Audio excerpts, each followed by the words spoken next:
Democrats are getting dumber and dumber. They got nothing. I mean, there's a void in leadership. There's a void in people wanting to fight.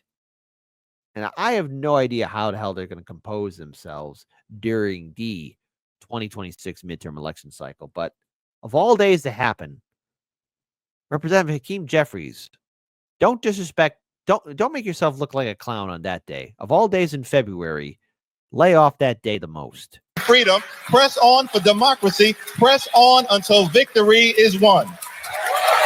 Well, we got to press on. Yeah. Are you pressing on right now? I'm worried about Hakeem. I think in a different kind of moment, he would be very good.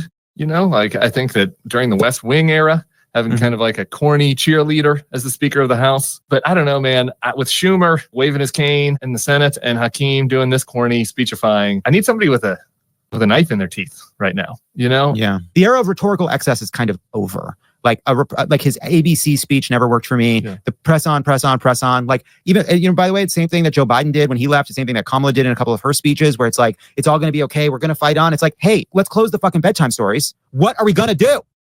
Nothing. You get nothing. You just get stuck up the wazoo with more corporate billionaires. Remember, the new chair of the DNC wants good billionaires to support the Democrat Party. Don't be a moron. Stop being an idiot. Oh, no, there's a lack of leadership. It's because the old guard never wanted to change. And you had nutless cucks like Bernie Sanders saying, oh, okay, I'm going to support Hillary. I'm going to support my good friend Joe. And then, of course, turn a blind eye when progressives and independents were asking Bernie Sanders and, in turn, AOC and the squad to do the right thing and fight back. So I want to pull this up here because I do find it funny. Discussing Democrats should use billionaires as a messaging tool. A messaging tool? Really?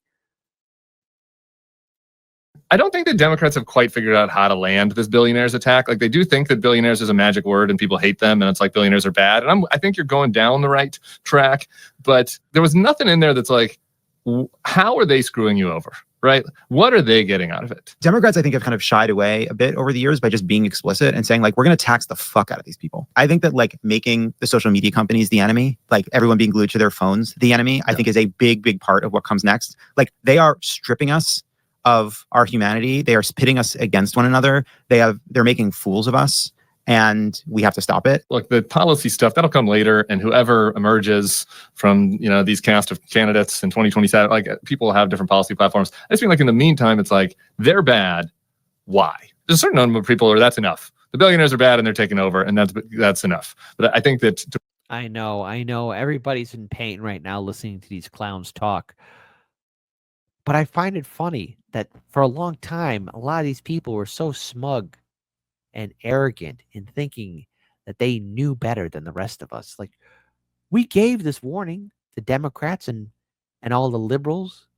We gave you this warning.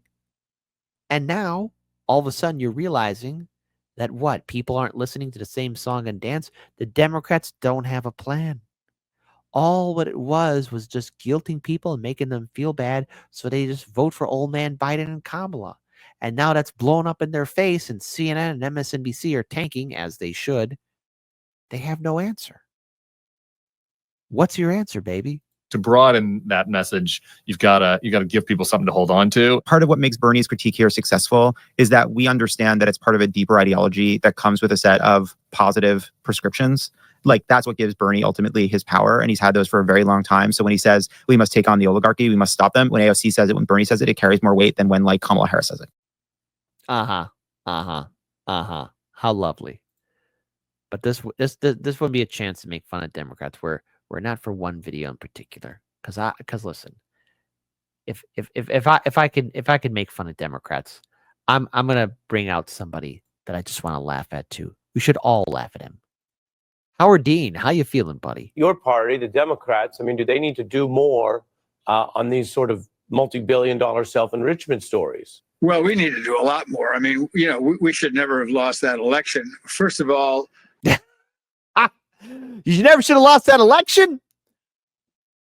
My goodness, the Democrats should never be rigging their primaries. 2016, 2020, 2024. And yes, 2024 was rigged for Biden and in turn later on for Kamala Harris because there's never once been a really, truly fair, honest Democrat primary. I mean, Bernie Sanders not once but twice not only betrayed his people, but became a full-on cuck for the Democrats and then showed his full-on cuckery just running out the gate in 2024 to endorse Joe Biden.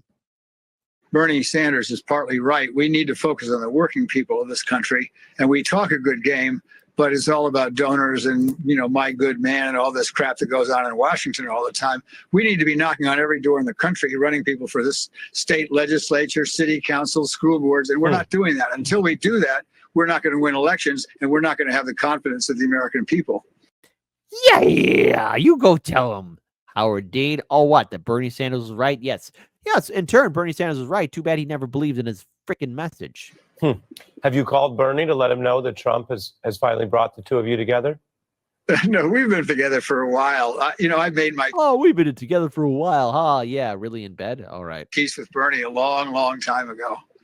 This is Vermont politics. This is for our beat viewers in Vermont, Governor. That's I'm not right. sure that everyone else knows or cares.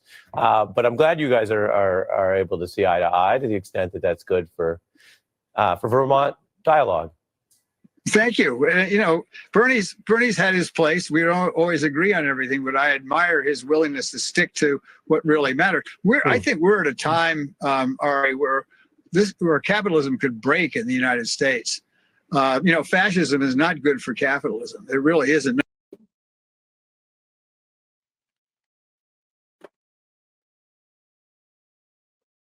Fascism isn't good for capitalism. Okay, that's the only thing you're caring about. Like, before we start talking about Donald Trump and fascism, woogie boogie boogie boogie boogie boogie boogie boogie boogie. Maybe a fair economy in which people aren't going crazier. Because I've been noticing people have been acting really nuts lately. Everyone's taking their crazy pills. Hell, I could be a little crazy too. But my goodness, have a little bit of class. Be Coca-Cola classic crazy, not crazy. Be crazy, haha, not crazy, oh. And I'm seeing a lot of people act crazy, oh. But what's pretty crazy is when you have somebody say, oh, yeah, fascism is pretty bad for capitalism. You know what leads to all of this? You have somebody like Howard Dean in a position of power and influence within the Democrat Party dictating the policies in which, oh, yeah, it was pretty tough living under the Biden-Harris administration. Inflation on the rise, economic instability, people unsure of just how far or what bills they'll be able to pay for. Brilliant assessment. Say it one more time there, big brain child. I think we're at a time, Ari, where capitalism could break in the United States. Fascism is not good for capitalism. It really isn't, not in the long term. And yes, there's too much bureaucracy. We need to do something about that. You don't break the law to do that. You don't give your friends $2 billion contracts to do that. You get down, you go and you do the work and do what needs to be fixed, and you do it fairly and treat working people fairly. And I think the people who work for this government are not being treated fairly. So we're getting smacked in the mouth. I mean, I love how all of a sudden they're coming to this revelation. But hold on, let's listen to the king of cucks himself. Trump won this election because, quite appropriately, what he said is, the system is broken. And he's right. The system is broken. The healthcare system is a disaster. We have more income and wealth inequality than we have ever had. You had 800,000 people sleeping out on the street. Real wages for American workers have not gone up in 50 years. The housing situation is a disaster. So Trump said, look around you. Situation is a disaster. It's broken. And people say, yeah, he's going to change the system. Problem is, what Trump is going to do is make a bad situation even worse. Do we need radical transformation of American society? Yeah, we do.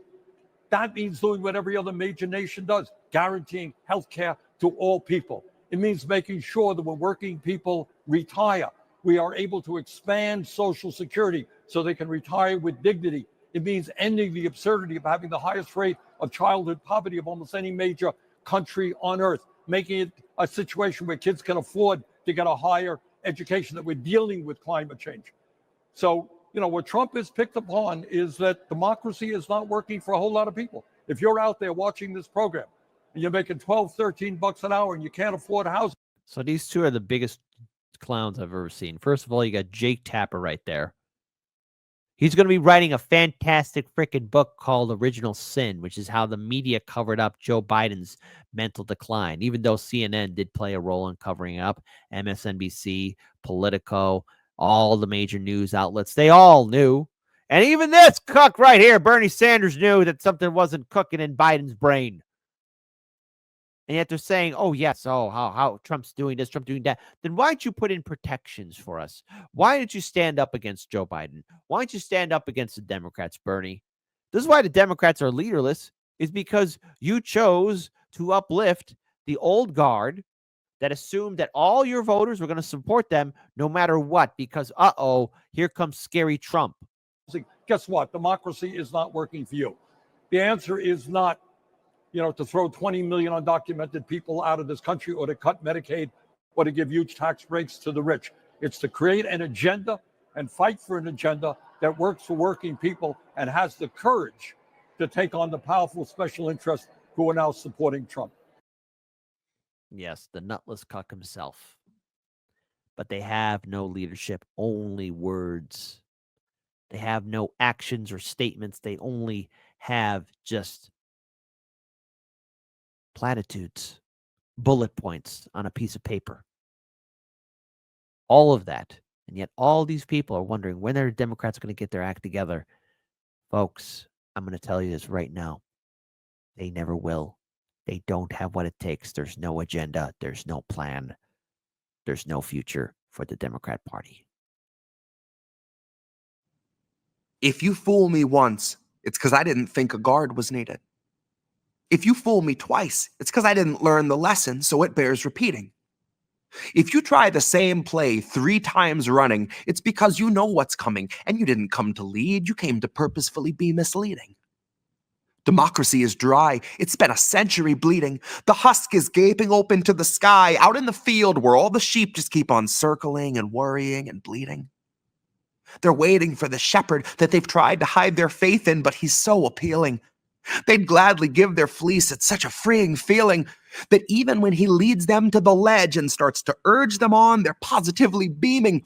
They were told that they were on their way to save democracy, so even as they plummet, they just gloat. They don't consider screaming.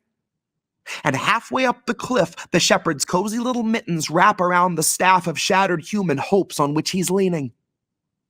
He shows the gentle grin that used to stir your inner spark, and he says, not me, us, as he gestures to the oligarchs. He knows that if he runs, they're going to stop him like a stolen car. And he'll easily surrender because it bought a lot of time for laying mines in all the grassroots. Suddenly, the tiniest of movements gets you blown apart.